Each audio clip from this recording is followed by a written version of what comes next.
오늘 주제는요, 바로 한국판 뉴딜입니다. 코로나19로 인한 이 경제 위기를 극복하고 또 일자리 창출을 위해서 정부가 이 한국판 뉴딜이라는 걸 발표를 했는데요. 새로운 100년의 설계라고 규정을 하면서 디지털 역량을 사회, 경제, 의료 등 모든 산업 분야에 결합시키는 디지털 뉴딜, 또 기후변화에 선제적으로 대응하기 위한 그린 뉴딜, 이렇게 두 가지 축으로 추진될 계획입니다. 네, 좀 더 설명을 드리면 이 디지털 뉴딜에는 빅데이터 플랫폼 확대, 그리고 비대면 산업을 육성한다라는 내용이 포함되어 있고요.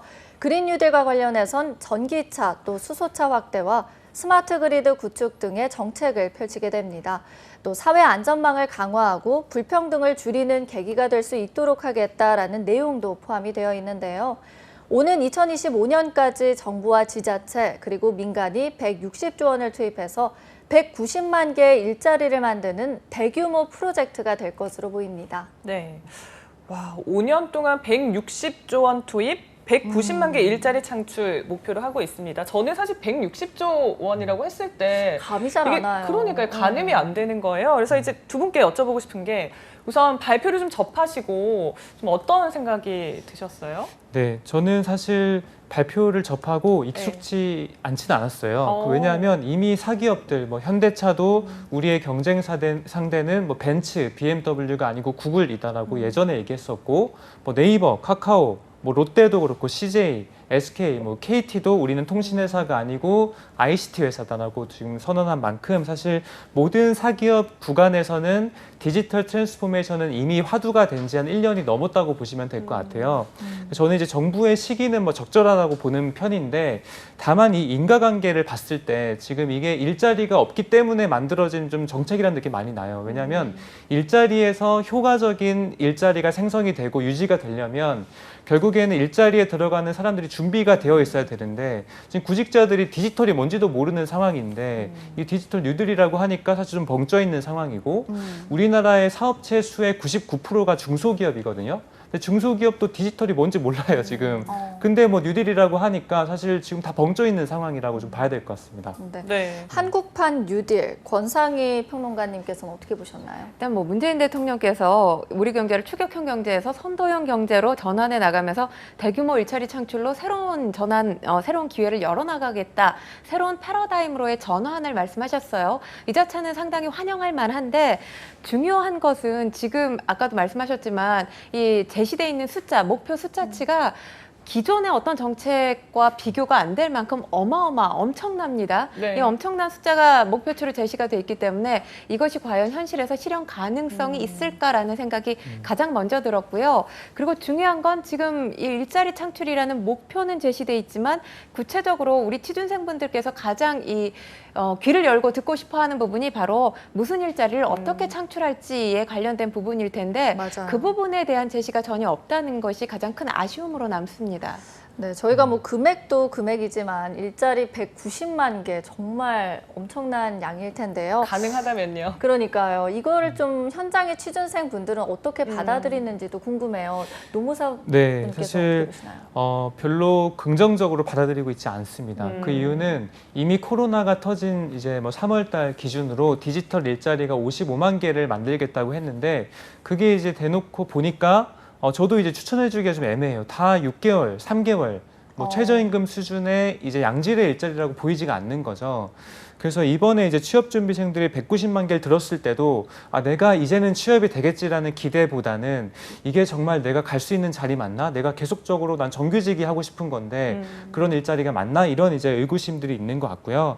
또 사실 취업준비생들은 좀 마음이 급해요. 그 시야가 이렇게 넓지 않습니다. 뉴딜이라고 하면 이게 뭐 10년은 돼야지 효과가 나오는 건데 사실은 당장의 뭐 구직수당이라든지 청년 지원 수당 또는 뭐 이런 것들이 훨씬 더 나한테 와닿는 거다 보니까 사실은 취업준비생들은 뭐 이걸 대비한다거나 뭐 그런 차원을 하고 있지 않다고 봐야 될 것 같습니다. 네, 그러네요. 사실 지금 이제 계획이 발표된 거 구체성이 없다 보니까 아직 뭐 정책 실시가 된 것도 아니어서 좀 그런 애매한 부분이 좀 있는 것 같습니다. 앞서서 과거에 뭐 이명박 정부의 녹색 성장이라든지 박근혜 정부의 창조 경제 이런 정책도 있었는데 지금 이 시점에서 논하기엔 좀 애매하잖아요. 그러면 한국판 뉴딜이 과거 다른 정책과 좀 어떻게 다르다고 볼 수 있을까요? 뭐 지금 시점에서 과거의 정책들 이 논하기 애매하다는 건 그것이 제대로 실현되지 않았기 때문에 그렇게 평가할 수밖에 없지 않나라는 생각이 드는데요. 네. 일단 지금 정부가 얘기하고 있는 한국판 뉴딜이 이 기존 정부의 정책들, 이전 정부의 정책들과 다른 점 하면 이전 정부의 정책들이 성장에 방점을 찍고 있다면 지금 한국판 뉴딜은 지속 가능성이 핵심 포인트다라고 얘기를 하고 있어요. 그러니까 미래 지속 가능성을 염두에 둔 정책이기 때문에 뭐 이 가치 지향성은 분명히 가지고 있다라고 얘기를 하고 있는데 사실 미래 지속 가능성이라는 건 시간 흐름에 따라서 이것이 얼마나 연속성을 가지고 이어지고 있는지 살펴봐야 되기 때문에 지금 그것이 핵심 포인트라고 얘기하기에는 사실 조금 이른 감이 있지 않나라는 생각이 들고요. 일단 중요한 게 지금 이명박 정부에서 내세웠던 녹색 성장 정책과 지금 한국판 뉴딜에서 그린 뉴딜 흡사한 점이 상당히 많고요. 또 박근혜 정부에서 이 창조 경제를 실현하기 위해서 내놓았던 게 바로 ICT 정책, 정보통신 기술이거든요. 근데 지금 경제 전문가들이나 시민단체에서 비판하는 점이 정보통신 정책을 이 디지털이라고 이름만 바꾼 것이 아니냐라고 돼 있습니다. 일단 뭐 이 정책 하나하나를 살펴보면 사실 기존 정부의 정책에서 조금 더 진일보했다기보다 수정 보완책들이 많거든요.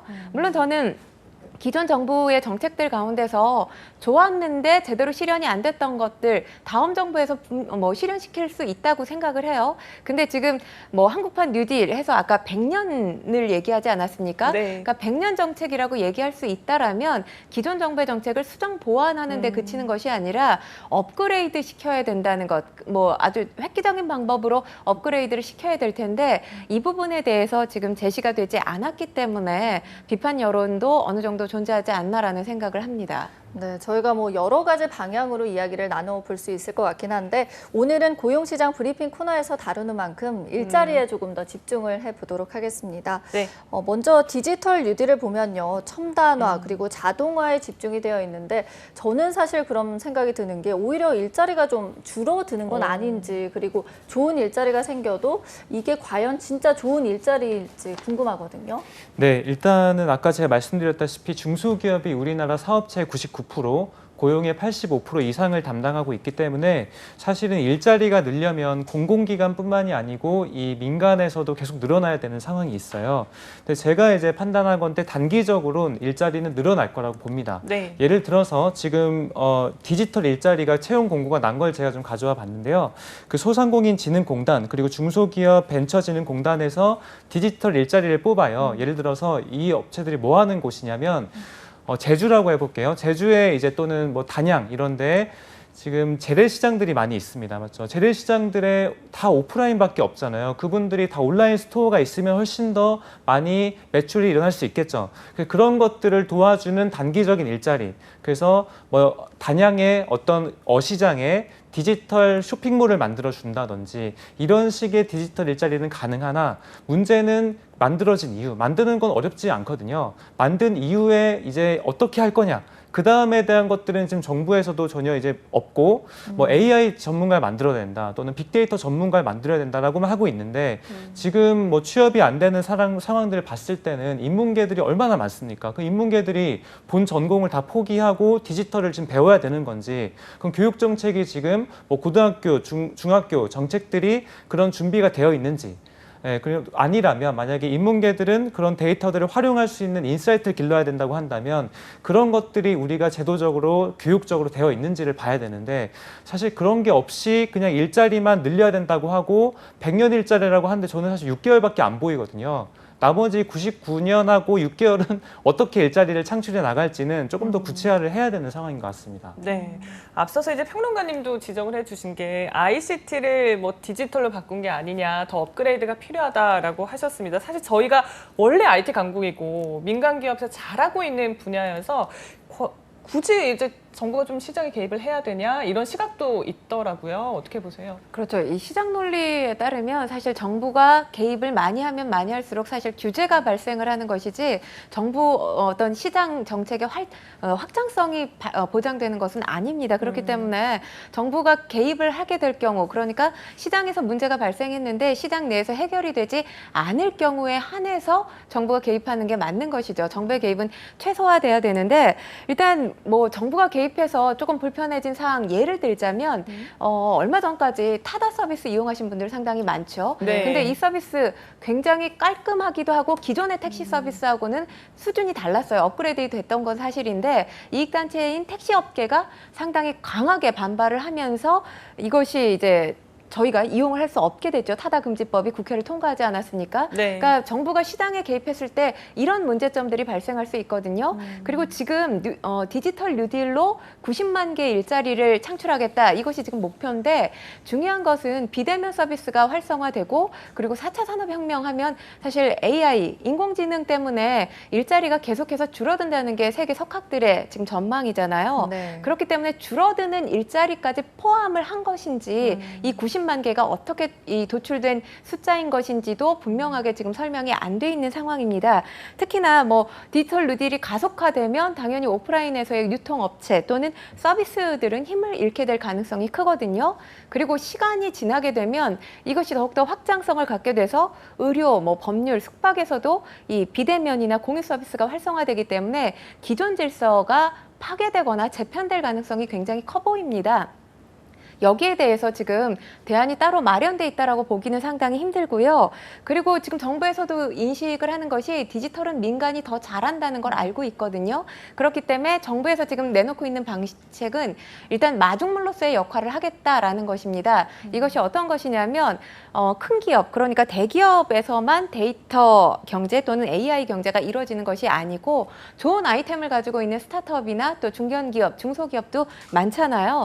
근데 중요한 것은 이런 기업들이 이 자금 여력이 없기 때문에 좋은 아이템을 갖고 있음에도 불구하고 실현이 안 되는 경우가 많거든요. 그래서 이럴 때 이제 생태계 완성을 위해서 정부가 어떤 자금을 투입해 주겠다 이런 부분에 있어서 마중물로서의 역할을 하겠다라고 했습니다. 이 부분은 상당히 환영할 만한 것 같아요. 왜냐하면 그렇게 되면 사장되는 어떤 좋은 아이템들 뭐 아무래도 확률이 줄어들지 않겠습니까? 네. 그러니까 이 정도 선에서 이 정부가 개입하는 건 괜찮지만 그 이후 보다 더 이제 확장성을 갖기 위해서 개입한다는 건 확장성을 더 줄어들게 만들 가능성이 있기 때문에 그 부분은 정부가 조금 신경을 써야 되지 않을까라는 생각을 합니다. 네, 뭐 지금 당장의 문제 해결도 중요하지만 앞으로 디지털 혁명이 가져올 변화 내지는 갈등도 좀 대책이 필요해 보입니다.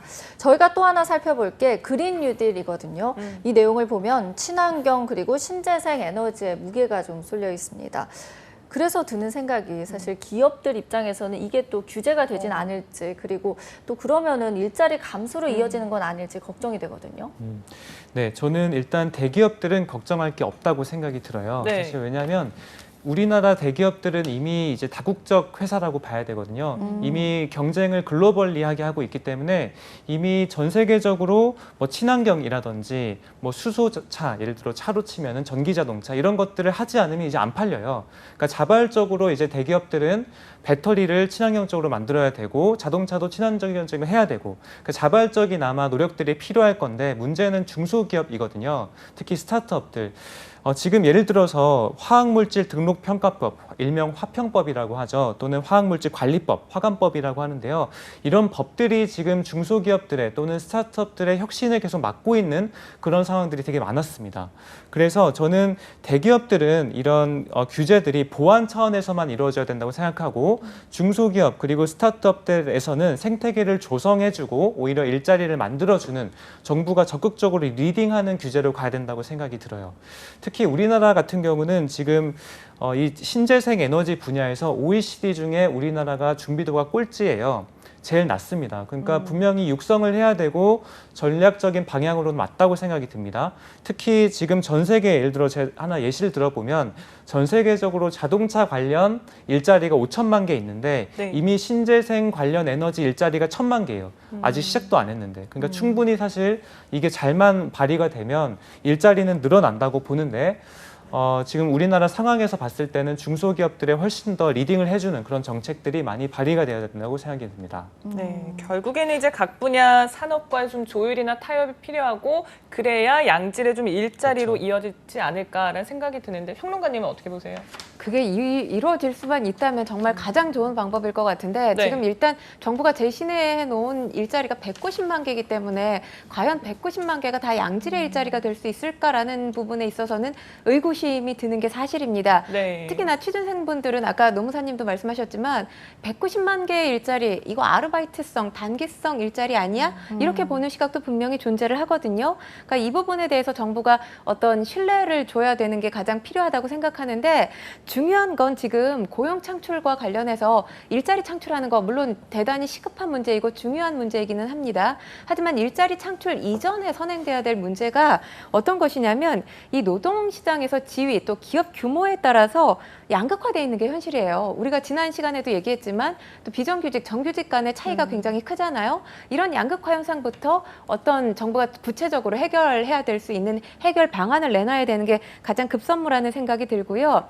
그리고 지금 디지털 뉴딜이나 그린 뉴딜의 정책이 실현되게 되면 구조조정, 필수 불가결한 일이 발생하지 않을까라는 생각이 듭니다. 그리고 직업 전환도 발생할 겁니다. 그러니까 새로운 직업이 생겨나면서 기존의 직업이 사라지게 되죠. 이런 노동시장의 변화가 불가피한데 지금 이 한국판 뉴딜을 보면 인적 역량만 과하게 언급이 돼 있거든요. 기업 단위 어떤 노동관계 대책이 전혀 반영돼 있지 않은 것이 지금까지 발표된 한국판 뉴딜의 한계점인데 이 부분은 반드시 보완을 해야 될 것이라고 생각이 됩니다. 네. 네, 디지털 일자리 50만 개를 만들겠다라고 정부가 발표를 하긴 했는데 저희가 계속 얘기하지만 좋은 일자리, 양질의 일자리인 것인가라는 것에 대해서는 좀 걱정이 많이 됩니다. 노무사님께서는 어떻게 네. 보시나요?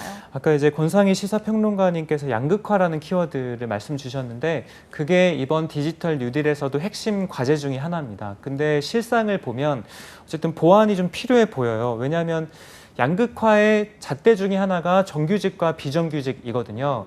근데 지금 아까 말씀드린 55만 개의 디지털 청년 일자리가 전부 다 비정규직입니다. 거기서부터 이미 첫 시작부터 뭔가 삐끗했다는 느낌이 사실 들긴 합니다. 근데 비정규직도 두 가지가 있어요. 보통 취업을 하다 보면 정규직 전환형 비정규직, 그러니까 체험형이 아니고 전환형 비정규직은 괜찮아요.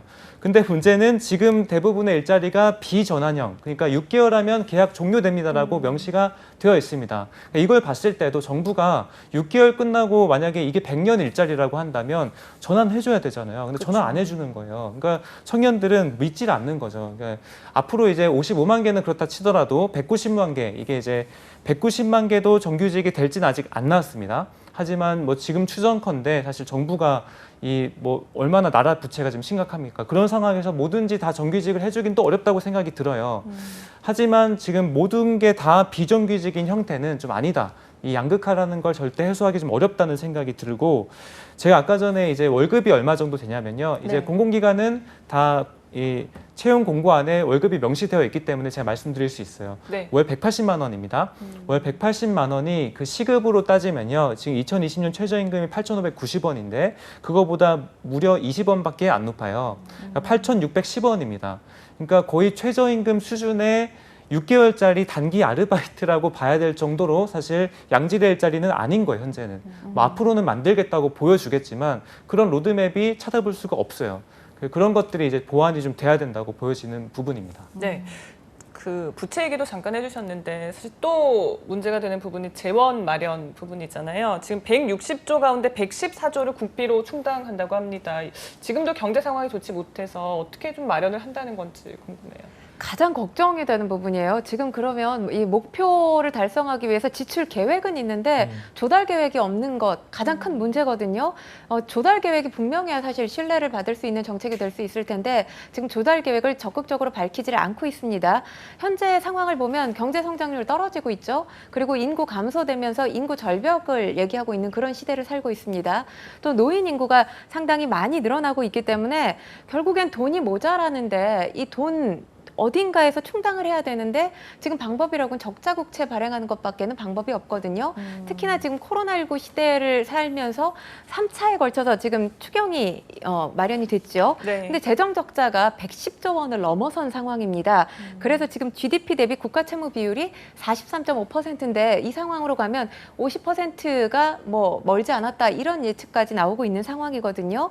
뭐 지금 이 기획재정부나 이런 곳에서 정부 예산을 담당하는 곳에서 예산 편성할 때 이 각 부분 반영해서 예산 조정 잘하겠다라고 했지만 지금 160조 원을 마련할 때까지는 사실 적자국채 발행은 어쩔 수 없이 지금 이루어져야 되는 상황이라고 보여지는데 이렇게 되면 나라 국간이 계속 비게 되는 상황이기 때문에 그 부분이 가장 먼저 선행이 되면서 한국판 뉴딜 정책을 실현할 수 있는 그러니까 좀 세밀한 정책 그 방안을 네. 마련을 해야 되지 않나라는 생각이 듭니다. 네, 재정 문제가 정말 쉽지는 않아 보이는데 저희가 또 하나 좀 눈여겨봐야 될 게 고용보험 관련 내용입니다. 이 내용이 30조 원이 넘게 투입될 것이다라고 정부가 발표를 했는데 구체적으로 어떤 내용 담겨 있나요? 네, 일단 전국민 고용보험이라는 것은 일이라는 걸로 보험의 가부를 결정짓지 말자는 겁니다. 근로기준법 제2조 1항에 보면 근로자의 정의가 되게 좁아요. 근로자의 정의가 종속된 관계 속에서 근로를 제공하고 임금을 받는 근로자만 4대 보험을 가입할 수 있다. 이런 식으로 이제 되어 있는데 이제 그 종속되지 않더라도 예를 들어 프리랜서 또는 예술가 이런 분들은 어디 종속된 관계가 아니고 그냥 기관과 사업자와의 관계거든요. 일은 제공을 하지만 뭔가 보험을 받지 못하는 그런 사각지대에 있는 분들입니다. 그래서 그런 분들도 이제 일을 하니까 아무래도 기관보다는 힘이 약할 거잖아요. 그래서 분명히 계약이 종료될 수도 있고 근로자는 아니지만 그런 위험에 놓여져 있으니 그럴 경우에 실업급여도 타게끔 해주고 다양한 고용 정책도 포함되게끔 해주자. 그래서 이왕이면 전 국민이 다 2025년까지 가입을 하게끔 해주자라고 하는 게 전 국민 고용 이제 보험의 정책적인 방향이고요.